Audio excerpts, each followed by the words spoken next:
آپ جانے اور خدا جانے میں آپ سے سفارش کرنے والا کوئی نہیں۔ اس گفتگو کے بعد ابرہہ نے تمام جانوروں کو واپس کر دینے کا حکم دے دیا اور عبد المطلب تمام اونٹوں اور بکریوں کو ساتھ لے کر اپنے گھر چلے گئے اور مکہ والوں سے فرمایا کہ تم لوگ اپنے اپنے مال مویشیوں کو لے کر مکہ سے باہر نکل جاؤ اور پہاڑوں کی چوٹیوں پر چڑھ کر اور دروں میں چھپ کر پناہ لو۔ مکہ والوں سے یہ کہہ کر پھر خود اپنے خاندان کے چند آدمیوں کو ساتھ لے کر خانہ کعبہ میں اور دروازے کا حلقہ پکڑ کر انتہائی بے قراری اور گراں زاری کے ساتھ درباری میں اس طرح دعا مانگنے لگے، اے اللہ، بے شک ہر شخص اپنے اپنے گھر کی حفاظت کرتا ہے، لہٰذا تو بھی اپنے گھر کی حفاظت فرما اور صلیب کی پجاریوں یعنی عیسائیوں کے مقابلے میں اپنی اطاعت شعاروں کی مدد فرما۔ حضرت عبد المطلب نے یہ دعا مانگی اور اپنے خاندان والوں کو ساتھ لے کر پہاڑ کی چوٹی پر چڑھ گئے اور خدا کی قدرت کا جلوہ دیکھنے لگے۔ ابرہہ جب صبح کو کعبہ جانے کے لیے اپنے لشکر جرار اور ہاتھیوں کی قطار کے ساتھ آگے بڑھا اور مقام مغمس میں پہنچا تو خود اس کا ہاتھی جس کا نام محمود تھا ایک دم بیٹھ گیا۔ ہر چند مارا، بار بار للکارا، مگر ہاتھی نہیں اٹھا۔ اسی حال میں قہر الہی ابابیلوں کی شکل میں نمودار ہوا اور ننھے ننھے پرندے جھنڈ کے جھنڈ جن کی چونچوں اور پنجوں میں تین تین کنکریاں تھیں سمندر کی جانب سے حرم کی طرف آنے لگے۔ ابابیلوں کے ان لشکروں نے ابرہہ کی فوجیوں پر اس زور شور سے سنگ باری شروع کر دی کہ ان کی آن میں ابرہہ کے لشکر اور اس کے ہاتھیوں کے پرخچے اڑ گئے۔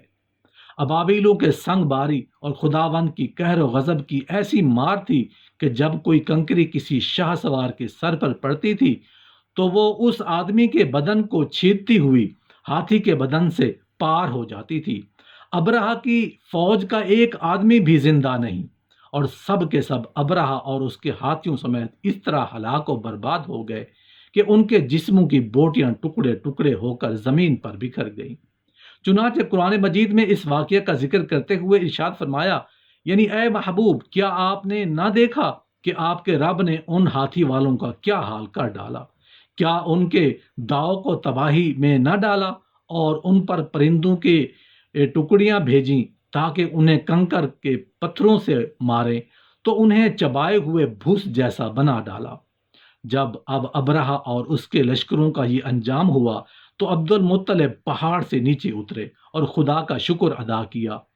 ان کی اس کرامت کا دور دور تک چرچا ہو گیا اور تمام اہل عرب ان کو ایک خدارہ رسیدہ بزرگ کی حیثیت سے قابل احترام سمجھنے لگے۔ محترم ناظرین، ہم آپ کو اس واقعے کے بارے میں بتاتے ہیں جو قیامت کے نزدیک پیش آئے گا اور جس کے بارے میں حضرت محمد مصطفیٰ صلی اللہ علیہ وآلہ وسلم نے فرمایا تھا۔ اللہ پاک آپ صلی اللہ علیہ وآلہ وسلم پر خاص کرم یہ ہے کہ آپ صلی اللہ علیہ وآلہ وسلم اللہ پاک نے آپ کو خاص علوم عطا فرمائے جن کا تصور ہمارا انسانی ذہن کبھی نہیں کر سکتا۔ جو بات ہمارے نبی صلی اللہ علیہ وآلہ وسلم نے فرما دی وہ پوری ہو کر رہے گی۔ اللہ پاک ارشاد فرماتے ہیں، اور وہ کوئی بات اپنی خواہش سے نہیں کرتے مگر وہی جو انہیں کی جاتی ہے۔ اللہ کے علم کے سمندر کے مقابلے میں نبی اکرم صلی اللہ علیہ وآلہ وسلم ایک قطرہ ہیں، مگر آپ صلی اللہ علیہ وآلہ وسلم کا یہ قطرہ تمام مخلوق کے لیے ایک سمندر کے برابر ہے۔ یہ بات سچ ہے کہ ہم آپ صلی اللہ علیہ وآلہ وسلم کے بارے میں اندازہ نہیں لگا سکتے کہ اللہ کی ذات تو بہت ہی وسیع ہے۔ ہم اس کا اندازہ کس طرح لگائیں گے؟ آپ صلی اللہ علیہ وآلہ وسلم نے اپنے سے پہلے انبیاء کرام اور ان کی امتوں کے ساتھ آنے والے وقتوں کے بارے میں بھی اپنی امت کو آگاہ کر دیا۔ محدثین اور مفسرین کا کہنا ہے کہ جب قیامت قریب آنے والی ہوگی تو خانہ کعبہ کو گرایا جانے کا واقعہ پیش آئے گا۔ جن لوگوں کو اس کے بارے میں علم ہے ان کو اس بارے میں حدیث مبارکہ کی روشنی میں بتاتے ہیں، خانہ کعبہ اللہ پاک کی نشانیوں میں سے ایک عظیم الشان نشانی ہے۔ جب تک کعبہ قائم ہے اس وقت تک دنیا بھی قائم و دائم رہے گی۔ جب خانہ کعبہ کو گرا دیا جائے گا تب قیامت رونما ہو جائے گی۔ جب قیامت قریب آئے گی ایک بدبخت حبشی خانہ کعبہ کو گرا دے گا، پھر قیامت آئے گی۔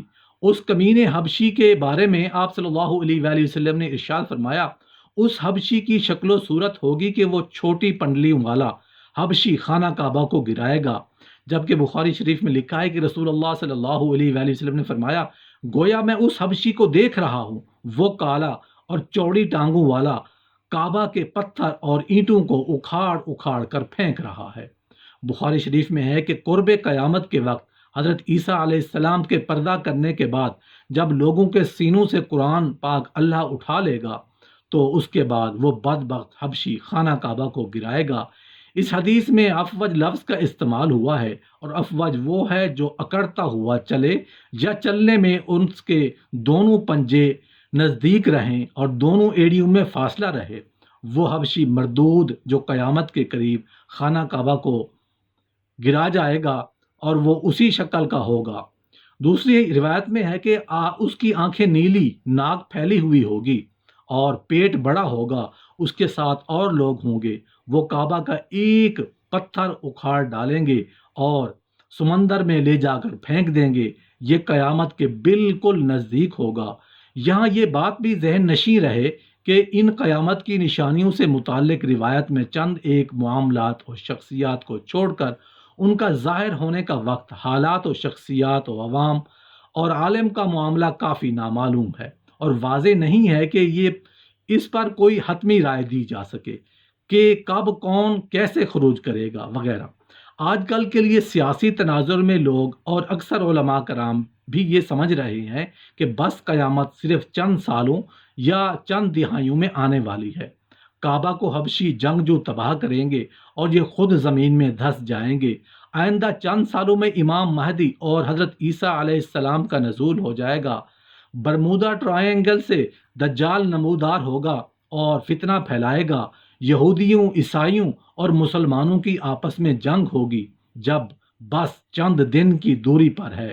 دیکھا جائے تو بڑے سے بڑے فتنے تو کئی صدیاں پہلے ہی رونما ہونا شروع ہو گئے تھے۔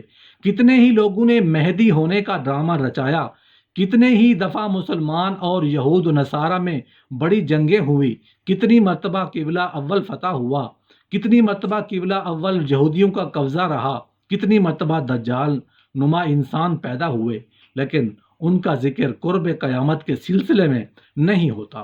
صرف 20ویں اور 21ویں صدی کے سیاسی معاملات و واقعات کو ہی قرب قیامت سمجھ لیا جانے لگا ہے، جبکہ نبی کریم صلی اللہ علیہ وآلہ وسلم کے ایک فرمان کے مطابق آپ کی وفات کے بعد کا سارا زمانہ قرب قیامت ہی ہے، چاہے کتنی صدیاں بیت جائیں۔